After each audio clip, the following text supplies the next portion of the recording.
My name is Sarah. I'm 33 years old, currently living and working in Denver, Colorado. That night, in a room filled with warm golden lights and the clinking of champagne glasses celebrating my parents' 40th wedding anniversary, I was openly mocked by my own brother, Brandon, in front of over 100 people. She just makes random little apps to scrape by. I stood there, holding a glass of lemonade, silent. But not even 2 minutes later, his boss, the most powerful man in the company, walked in, looked straight at me, and said, "You're the one who built Orion? Thank you. You saved our company." In that moment, the entire room froze, as if the air had been sucked out of it. Have you ever been dismissed by your own family, only to watch them bow their heads before the truth? If you've ever been underestimated, leave a comment. Hit like, subscribe to the channel, and follow my story because what happened next went far beyond anything they ever imagined. I grew up in a house where light only seemed to shine on the children adults believed had real potential. During every holiday gathering, Brandon was the center of my parents' proud attention, while I was glossed over like a blurry background detail in the family picture. Even as a kid, I loved old machines more than dolls. I could sit for hours in front of my dad's old desktop, taking it apart, putting it back together, trying to understand why it worked, why it crashed. When other kids drew houses and people, I drew circuit diagrams. I always knew I was different from the rest of the family, and it never bothered me until I began to understand that being different meant being excluded. Brandon couldn't have been more unlike me. Tall, good-looking, athletic, always knowing exactly what to say to please our parents. My mom used to brag to the whole neighborhood that Brandon had been invited for a scholarship interview at Wharton, even though it took him 6 applications to finally get in.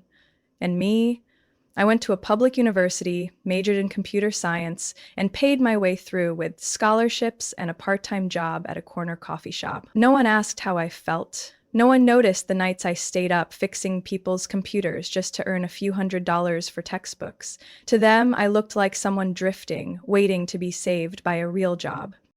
One early winter afternoon, when I was 22, I overheard my dad talking to my mom in the kitchen, thinking I wasn't home. "I don't get why she keeps chasing this programming thing. Computers aren't a real job. She needs to do something stable, a proper career." I stood outside the door, holding a flash drive with the first working version of an app I had just finished, my heart heavy. I had planned to share it with him. Instead, I turned away and headed down to the basement, where I lived with my grandmother. She was the only one in the family who never looked at me with doubt. She didn't understand technology, but she understood me. Every night, she sat in her old armchair knitting, listening to me ramble about algorithms and wild ideas I never dared to tell anyone else. She never judged. She just smiled and nodded, sometimes handing me a warm cookie and saying, "Keep going. They may not understand you now, but one day they'll need you more than you need them." I lived in her basement for almost 3 years, working part-time, self-learning, and caring for her as her health declined. When she began forgetting what she had for breakfast, I was the one making her milk and posting notes all over the house.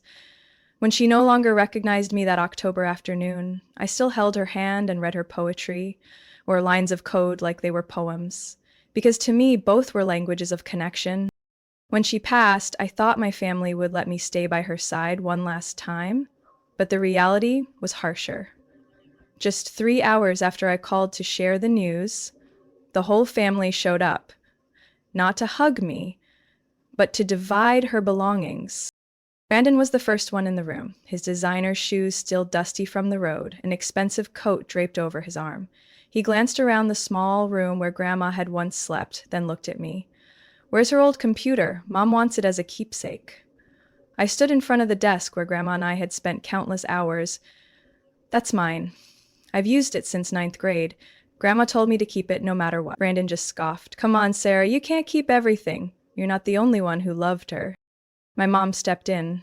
"Let it go, sweetie. It's just an old machine." No one asked what I wanted to keep. No one asked if I was okay. In that moment, I realized I no longer belonged in that house. That night, while the family slept after a long day of tidying up, I quietly left. No goodbyes, no suitcase, just a backpack with a few notebooks an old laptop, and the flash drive I once meant to share with Dad. I caught the last bus heading toward Denver, where no one knew who I was and no one cared that I'd once been called the girl who lived in the basement. And in the place where no one expected anything of me, I began rewriting my life. I arrived in Denver on a drizzly morning. The bus dropped me off at the final stop, my shirt damp with sweat and rain, no one waiting, no one calling. I rented a tiny room near 5 Points, just enough space for a folding bed, a collapsible desk, and my old laptop. I survived on the little savings I had from fixing computers, ate instant noodles, and quietly wrote lines of code in a room where the only sound was the wind sneaking through loose window frames. Natalie entered my life at a time when I had almost given up on working with anyone else. I met her at a free community tech event for women entrepreneurs. Cold coffee, shaky plastic chairs, but it was the only place where people talked about tech without looking at me with pity. She was the keynote speaker, but her talk got cut short when the projector broke. Later, as I sat alone in the hallway with my laptop open, she approached me and asked softly, "What are you coding? That interface looks beautiful." I didn't answer right away. Natalie had the tired smile of someone who'd been through too much. She eventually sat beside me, slipping off her heels to reveal blistered feet. Only then did I turn my screen to her. It's an AI that analyzes employee behavior patterns to predict mental state based on how they use the internal work system.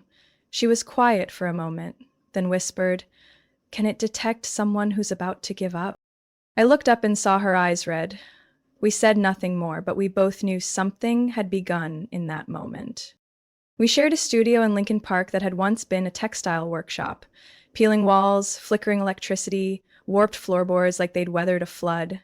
But it had big windows and we had nothing left to lose. By day, Natalie took on small design gigs. I kept coding. At night, we pushed 2 desks together, laid out paper, and sketched out the Orion system. Natalie's idea, "It's a constellation," she said. "People who are lost look up to find their way." I nodded. I didn't speak, but something in me felt warmer. Orion wasn't a regular work management app. It was designed to listen to how someone typed, see how they interacted with a system, sense stress through keystrokes, reaction time, error frequency. If it detected warning signs, depression, burnout, collapse, it would issue early alerts, suggest workload redistribution, or recommend HR intervention. After 6 months of all-nighters, we sent a prototype to 17 investors. 14 ignored us. 3 scheduled meetings, then canceled. One investor said flat out, "Women in AI is a joke. AI can't fix depression, and my company doesn't do charity." I remember that night. I slammed the desk, then sank to the floor, holding my head. Natalie said nothing, just made 2 cups of tea. She handed me one and muttered, "He told me my art would never pay. Now he uses my old account to support his new wife. But at least I still have these hands, and you still have that brain." A week later, we got an email from a small HR firm in Seattle. No money to invest, but a desperate question. An employee had recently died by suicide. In the note he left behind, he wrote, "No one listened. No one noticed me disappearing." They asked if Orion could help prevent this in the future. We didn't hesitate. In 3 days, we modified the algorithm and integrated Orion into their existing system. In its first week, it flagged one high-risk case, a man named Bill, logistics manager. He worked 14 hours a day, never took lunch, never responded to non-work messages. Orion issued an alert. The company adjusted his workload, sent in a counselor. 3 weeks later, Bill returned to work, smiling. A month after that, the company sent another email, just one line. Orion saved a life. Along with it came a sponsorship check from a nonprofit organization dedicated to supporting technologies for mental health. It wasn't large, just $30,000. But to us at that moment, it felt like a door swinging open in the dark. And more importantly, someone believed in what we were building, not for profit, but for life.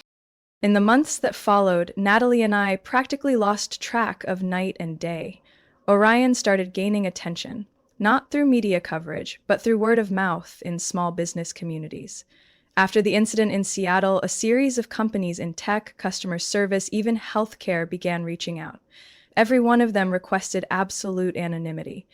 They didn't want customers or employees to know they were using an internal psychological monitoring system. We agreed to sign the strictest confidentiality agreements. I didn't appear in the press, didn't go on stage, didn't give interviews. Instead, Natalie served as the legal representative and handled all client, investor, and tech partner communications. I didn't stay hidden as part of some strategy. I hid because I had to. 2 years earlier, I was diagnosed with social anxiety disorder after an emergency hospital admission for sleep apnea-induced breathing failure. Before that, I dealt with countless minor panic attacks, trying to manage them with meditation, coding, or burying myself in work. That time, I couldn't outrun it. The chest pain hit while I was standing in front of a group of investors, only 5 minutes into my pitch. After that, I stopped pretending to be outgoing. I worked backstage. I only appeared in internal chats under a code name. I knew this might lead people to think I lacked backbone, but I could live with that. All I needed was to build, to write, to quietly fix each line of code until it was right.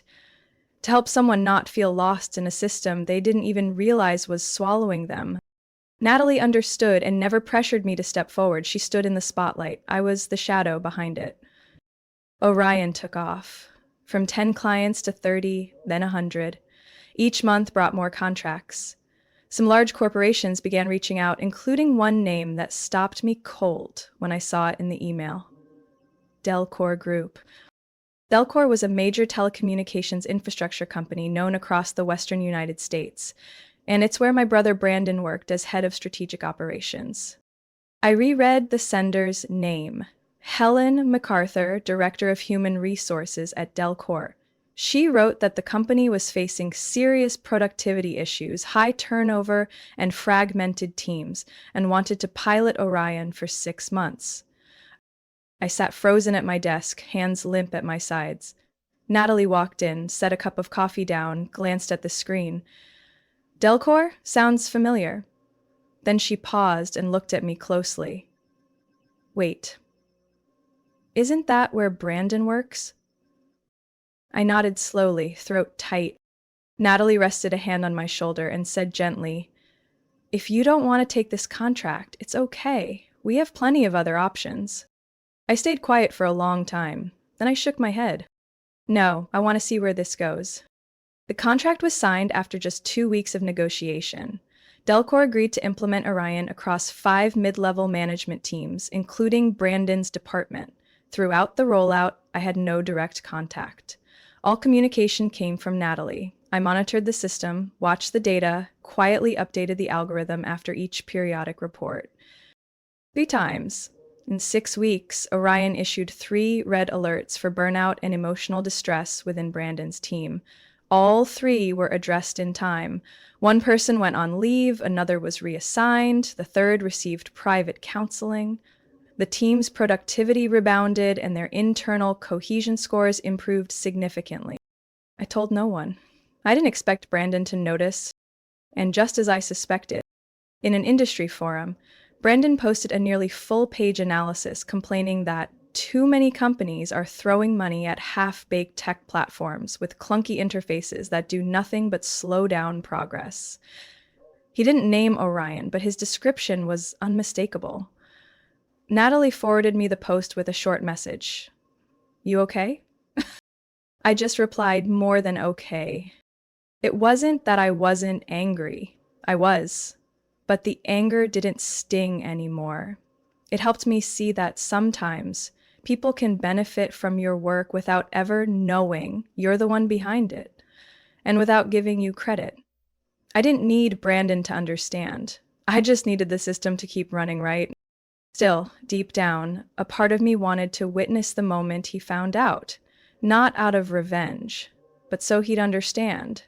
The thing he'd dismissed the most was the very thing holding his team together every single day. I got a call from an unknown number on a Monday evening while Natalie and I were reviewing our quarterly report. A calm, precise male voice came through the headset. Hello, Ms. Sarah. This is Ethan Carter, the new CEO of Delcor Group. I believe you know why I'm calling. Didn't answer right away. On the other end, he paused for 5 seconds, then continued. Orion saved us from a massive class action lawsuit. HR just concluded an internal investigation. A group of managers was accused of pushing employees past their limits, leading to serious emotional breakdowns. One almost attempted suicide. Orion detected it early and issued a warning. Thanks to that, we intervened just in time, otherwise the media would have devoured us last week. I gripped the phone, fingers tense, not out of fear, but surprise? Few executives had the clarity to admit that an outside product developed by two unknown women had saved them from a public relations crisis. Ethan cleared his throat, then spoke more softly. I've read the full system logs, and the name behind the core AI framework, Sarah Rivera. I froze. How did you... Don't worry, I haven't shared it. And I'm not calling to demand anything unreasonable. I just want to meet you. Lunch. No interviews, no press. I hesitated. Natalie glanced at me from across the table and gave a small nod. The next day, I went to a quiet restaurant in southern Cherry Creek as planned. Ethan was already there, sitting at the very back, away from attention. He looked to be in his early 50s, tall, steady eyes, calm voice. He stood to greet me with none of the pretense one might expect when meeting the so-called mystery founder the press had been chasing for months. Thanks for coming, he said as we sat down. I know you're not a fan of these kinds of meetings. I used to be an engineer. I get it. That feeling of being dragged out of your code to hear someone talk about partnerships. I smiled slightly. He opened with numbers. Orion helped Delcor cut turnover by 18% last quarter. Brandon's team, though unaware, was among the most responsive to the system. They were now approaching a merger agreement with a Swiss tech conglomerate, and Orion had become a strategic cornerstone. And I want you, as the person who created it, to join the merger's executive advisory board. You wouldn't need to be public-facing, just serve in a strategic role. He paused, waiting for my reaction. I shook my head slowly. I can't, and I shouldn't. I'm not the right fit for that role, and you know it. Ethan nodded. I do, but I had to ask. We sat in silence for a while. Finally, he looked directly at me, his gaze more serious. This Thursday, your family's hosting their 40th wedding anniversary celebration, right? Brandon invited me. I heard you'll be there too. I paused slightly. I'm only going because my mother begged me, and I'm not here to draw attention. I just want to stay quiet. Ethan set his napkin down on the table. You have my word. I won't say anything. I won't reveal your identity, if that's what you prefer. He tilted his head, voice lowering. But I believe some truths aren't meant to stay hidden forever.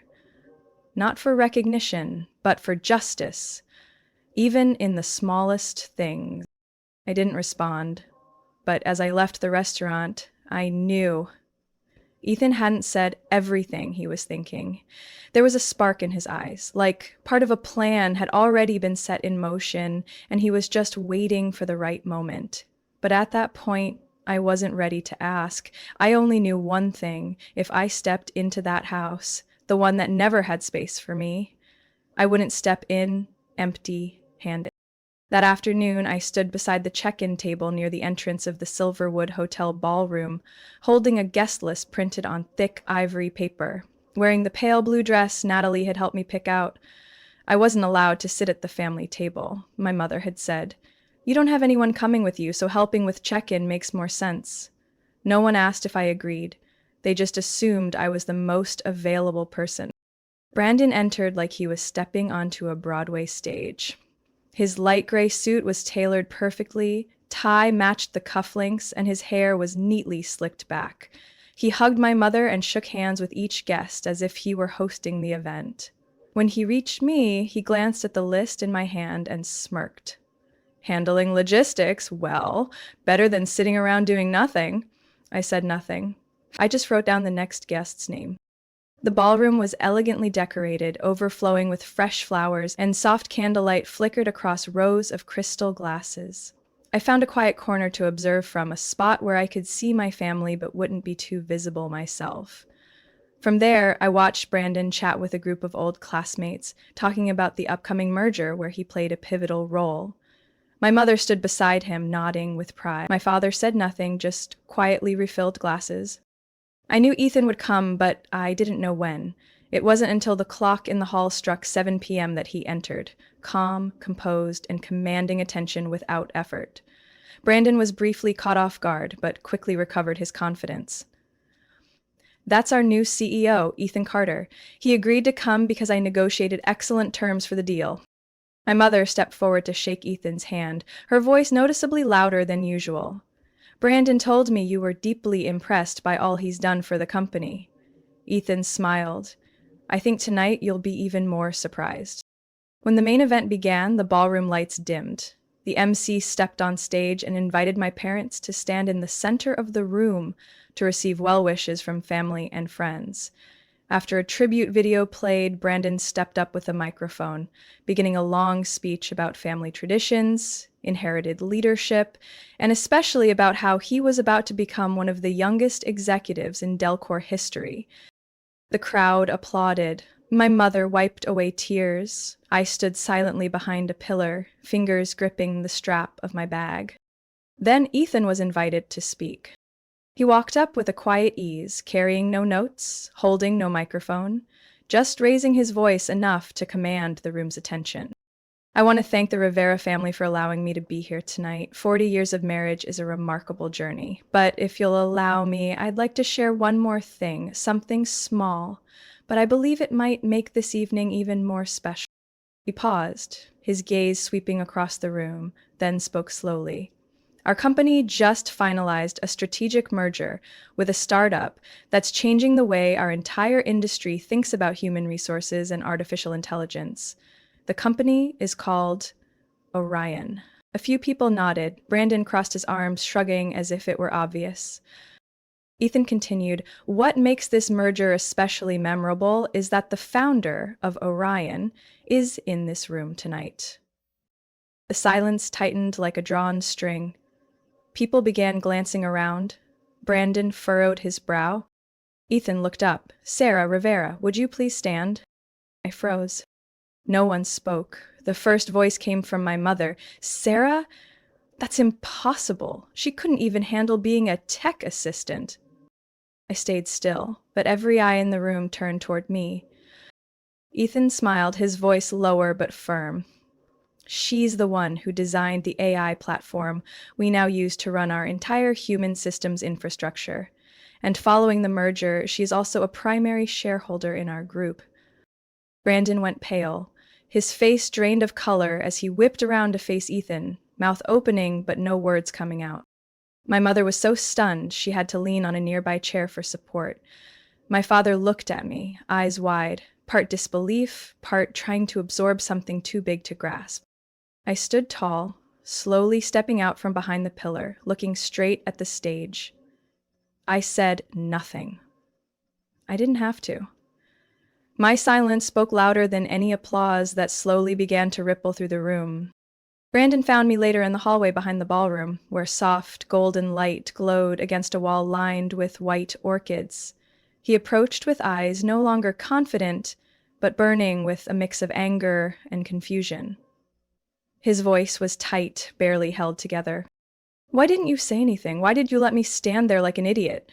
His hands clenched the edge of his suit jacket. I met his eyes. You never asked, Brandon. Every time I tried to speak, you cut me off. You told me I was dreaming, said programming was a child's game. I told you I was studying AI. You laughed and changed the subject to stocks or banking.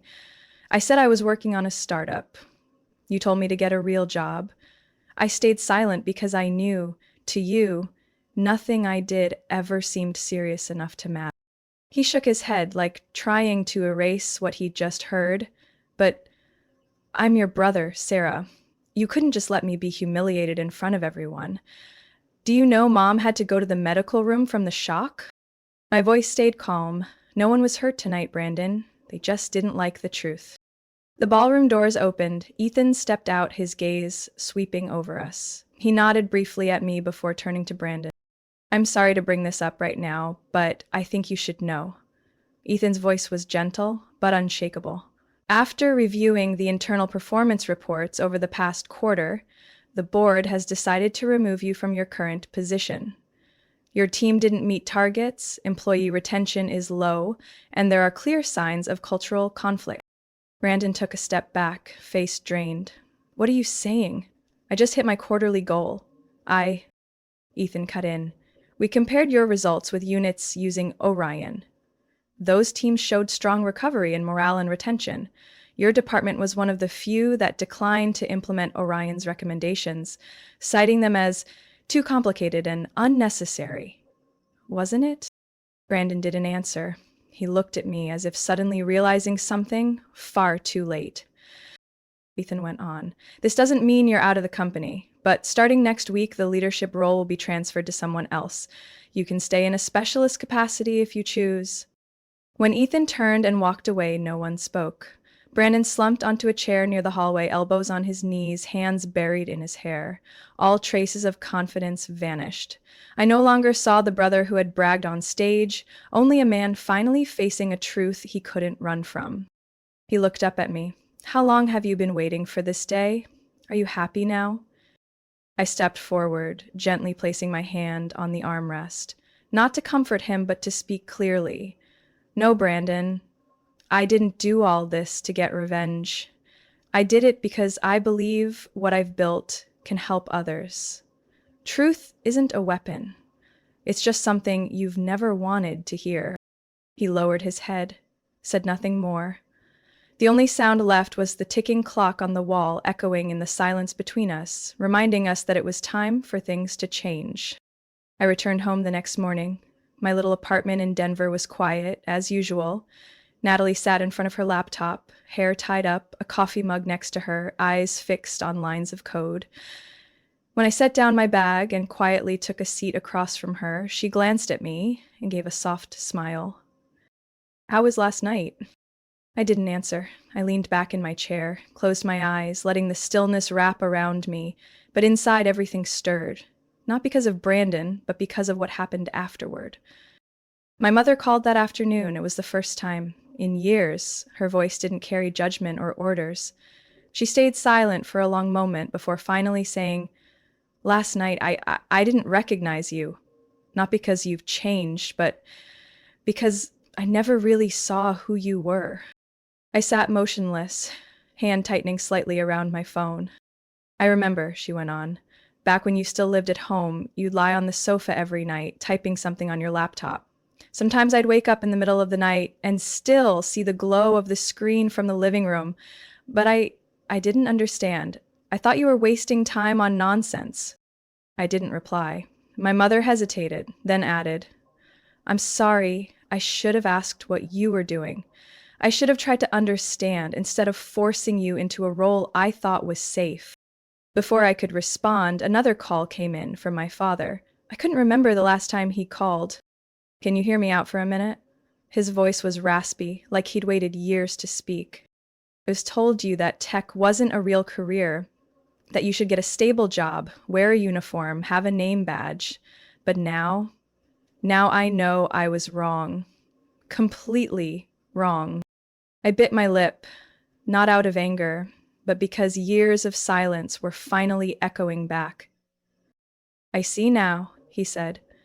You did something I never even dared to dream of. I'm proud, but more than anything, I'm sorry I didn't believe in you. I didn't cry, but inside I felt something release, soft like a breeze, after a long storm. A few weeks later, I received an invitation to speak at an international conference on AI and mental health, one of the most prestigious events in the field. A representative wrote that they wanted to hear the journey behind Orion and how I turned a few lines of code into a global solution. I printed the letter and placed it on my desk. Natalie walked in, drying her hands, and asked, What are you going to say in your speech? I looked at her for a long moment before replying, I'm not going. She frowned. Why not? This is huge. I want you to go, I said. From the beginning, you were the one who believed in Orion, not just with knowledge, but with your whole heart. You didn't just code. You rebuilt trust for people who'd been hurt, just like you once were. I don't want them to only see the technology. I want them to see the human behind it. Natalie stood frozen, then silent tears ran down her cheeks. Are you sure? I nodded. I've already heard my name called out once. That's enough. What I didn't tell Natalie was that I had used most of my equity from the merger to create a foundation named after the one woman who believed in me unconditionally, my grandmother. I called it the Eleanor Foundation. It wasn't big or flashy, but it helped single mothers learn to code, gave them laptops, mentors, and a chance to rebuild the lives they once thought were lost. Every time I visited a class, seeing those bright eyes and their first successful lines of code, I saw myself in that old basement, only now they weren't alone. I no longer needed validation, because when you finally listen to your own voice, you don't need anyone else to speak for you. You become the voice. And for me, the silence of the past had become the overture to an entirely new symphony. One afternoon, as rain clouds rolled in, I was double-checking Orion's data analysis system when someone knocked on the door. Natalie was out, and I was alone in our small office. I opened it. Brandon stood there, his suit wrinkled, his eyes no longer carrying their usual pride. He stood silent for a moment, hand gripping the handle of his leather briefcase, then spoke. Softly, more tired than I'd ever heard him. Do you have a minute? I avoided his eyes. Come in. He sat across from me, looking around at the modest, organized studio. On the wall was a whiteboard full of code, charts, and blue sticky notes. I stood by the desk, arms crossed, waiting. Brandon exhaled, then looked me in the eye. Do you need a strategy manager? I didn't answer right away. I sat down, studying him like a new document. His hair had grayed, his collar was crooked, and his eyes, that was what unsettled me most. There was no arrogance left, just sincerity, and something close to remorse. What are you asking? Because I need somewhere to start over, he said. And because if anyone knows what it means to rebuild from nothing, it's you. I looked at him for a long time, then answered slowly, I do need someone, but not for a strategy role. He frowned, leaning back slightly. I continued, I need a product assistant, someone who'll work directly with real users, take notes on every bug, every customer comment, and enter it manually into the system. Someone who learns to listen, not control. He blinked. You mean start from the bottom? I nodded. If you want to understand Orion, if you want to understand a people like me who were left behind, you can't learn that from the top. Brandon didn't respond immediately. He sat still, hands clasped, then slowly nodded. When do you want me to start? Tomorrow morning, 8 o'clock. Don't be late. On his first day, Brandon sat alone at the far end of the office. Natalie looked at me, a bit concerned, but said nothing. He opened his laptop, carefully reading every page of the internal guidebook. No complaints, no questions. When a client reported that the system's time-off suggestions were too close to critical deadlines, he documented both their tone and facial expression, then sent me a summary. With one well-placed question, should we integrate deadline proximity into our burnout indicators? I read the message. In that moment, I didn't see Brandon, the brother who once said I was delusional about my real worth. I saw someone new, learning to walk in a world he'd never been willing to look down at before. We sat together in sprint reviews. Sometimes he listened as Natalie presented a demo without interrupting, only asking one question at the end. How will managers be alerted if their team shows signs of burnout? Natalie looked at him, a bit surprised. So was I. One lunch break, while I was eating a quick bowl of noodles in the tiny kitchen, Brandon came in. He poured himself some water, then leaned against the counter. I used to think you were weird, he said, because you never wanted to go out, never partied, never posted on social media. But now, I think maybe I was the one living in a bubble. I didn't reply. He sat down beside me and continued. I never really listened to you, never asked what you did, what you thought, or how you felt. To me, you were always just the girl typing away in the basement. But that girl built something that saved thousands of lives. I looked down, picked up the last piece of vegetable in my bowl, and softly said, Orion isn't the only thing I built. I rebuilt myself. And now I'm building chances for others to do the same. He nodded, his voice tight with emotion. Let me be one of them. I turned to look at him, and in his eyes I saw humility. 8 o'clock tomorrow morning? Don't be late, I reminded him. Got it, he smiled. I'll bring coffee too. I laughed. Black, no sugar. Got it, boss. And I didn't say anything more. Because sometimes a new beginning doesn't need grand speeches. Just someone willing to sit down, open up, and start learning again from the place they once ignored. One early fall morning, sunlight poured through the wide glass windows on the top floor of Orion's new headquarters, a newly opened office in Denver's financial district. I set my tea on the table and walked toward the tall window, watching the city slowly come to life. Every little movement below flowed like data, quiet but meaningful. On the table, next to a stack of documents, sat a framed photo of my grandmother, Eleanor, with her silver hair tied back and the gentle smile I remembered so clearly. I touched the glass lightly and whispered, Today I'm going to say something I never dared to stand up and say before. That afternoon, I stood at the grand hall of the Massachusetts Institute of Technology, a place that once felt like a distant dream. Rows of attendees stretched before me, researchers, engineers, entrepreneurs, and students from over 20 countries, gathered for the Global Conference on Ethical Technology in the Age of Artificial Intelligence. Standing behind the wooden podium, a soft light cast across my face. There was no racing heartbeat, no fear of being judged like in those early years. I spoke slowly, each word drawn from years of surviving on sheer will and patience. My name is Sarah, I said, and I was once the only person in the room nobody saw, nobody listened to. I didn't come from glamour. I wasn't encouraged to follow what I believed was right. All I had was an old laptop, an idea, and the memory of a woman who always believed I could do something meaningful with my life.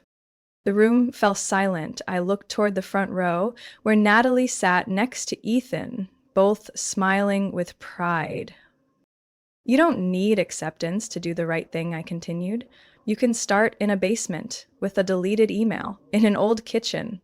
But if one day you succeed, please don't use it to lash back in anger. Use it to open doors for others, even the ones who once shut you out. I ended my speech with gratitude to the Orion team, to those who dared to say they were exhausted, who dared to ask for help. Because of them, our system has a reason to exist. That night, back at the office, I opened my email as usual. In my inbox, a subject line made me laugh softly. From Brandon, progress report no 4. I clicked. The message was short and sweet. Hey, today I explained the ethics of AI to the whole sales team without using the words robot or big data. Someone even clapped. I'm making progress, right? I leaned back in my chair, hand resting on my grandmother's photo. Under the warm glow of the desk lamp, the city of Denver shifted and stretched below. Streetlights flicked on like tiny nodes in the vast nervous system of a world slowly learning to be kinder. There's no perfect ending to a journey like this, but maybe every day that I receive messages like that, when Natalie sends photos of new students from the Eleanor Foundation, or when I hear Orion's notification chime signaling an early burnout alert, we know the journey was never lonely and never meaningless. My story isn't just about personal growth. It's a reminder that each of us carries value, no matter how hard the path. I'd love to hear your thoughts on how family, understanding, and perseverance can shape a life. What do you think about those moments when the truth is finally acknowledged, or when someone who once doubted you now watches you rise and build something better? Share your thoughts in the comments. I truly value every story, every perspective you bring. If stories like this, real emotional and deeply human, speak to you, don't forget to follow the channel. There are more heartfelt stories about life, family, and resilience still to come. Thank you for spending your time here and walking this journey with me.